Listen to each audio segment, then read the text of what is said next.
Ma Bible au quotidien, le verset du jour, Romains chapitre 14, le verset 1, je cite. Faites accueil à celui qui est faible dans la foi et ne discutez pas sur les opinions. Fin de citation, glorifions le Seigneur. Le verset du jour nous enseigne l'attitude que nous devons adopter envers ceux qui sont faibles dans la foi. Bien-aimés, pour bien comprendre le contexte de ce verset, il est important de se référer au chapitre 14 de l'Épître aux Romains dans son ensemble.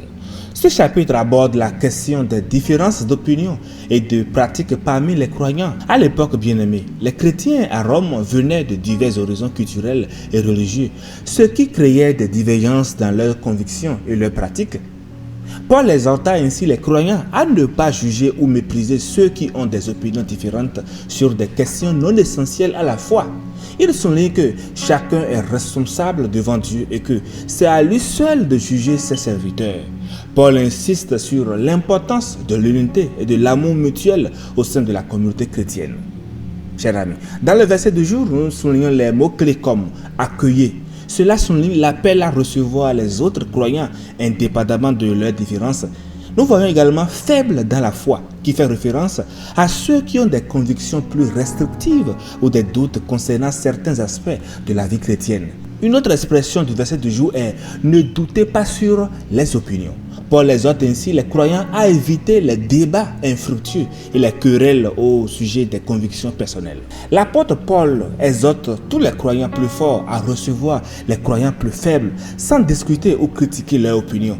Mais cela ne signifie pas que nous devons abandonner nos convictions, mais plutôt faire preuve de respect et d'amour envers ceux qui diffèrent de nous. L'accent est mis sur l'unité, l'édification mutuelle et la paix dans le corps de Christ. Chers amis, la liberté d'exprimer nos idées est l'une des premières libertés fondamentales.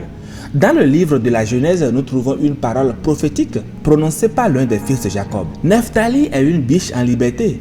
Il profère de belles paroles. Genèse 49, le verset 21. Cette prophétie établit un lien entre la liberté et la parole. Il est à noter que cette liberté de parole n'a qu'un aspect positif. Il prononce de belles paroles. Et d'autres traditions disent d'élégantes paroles. La liberté de parole préconisée par cette prophétie exclut la médisance, les jugements de valeur, la critique acerbe, la diffamation, l'inélégance, l'irrespect. La liberté d'exprimer nos idées bien-aimées est un antidote à la pensée unique.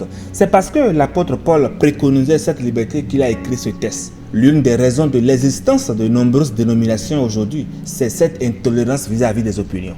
L'apôtre Paul, après avoir rappelé que Christ doit être au centre de notre vie de croyant, dit « Si vous êtes en quelque point d'un autre avis, Dieu vous éclairera aussi là-dessus. » Philippiens 3, le verset 15. Il ne juge pas et ne rejette pas ceux qui pensent autrement. Il remet juste Christ à la première place. Chers amis, mettre Christ à la première place, n'est-ce pas là la quintessence de l'évangile? Préservons juste notre liberté de parole, dans le respect des uns et des autres, en nous rappelant que Christ doit toujours être au centre. 1 Corinthiens 8, le verset 9 déclare « Prenez garde toutefois que votre liberté ne devienne une pierre d'achoppement pour les faibles.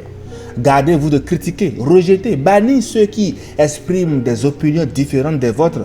Respectez leur liberté dans l'amour de Christ. » Toutefois, bien-aimés, cela ne signifie guère que nous ne devons jamais porter de correction ou recadrer un frère ou une sœur dans la foi. La clé est simplement de le faire avec amour, respect et dans un esprit de douceur.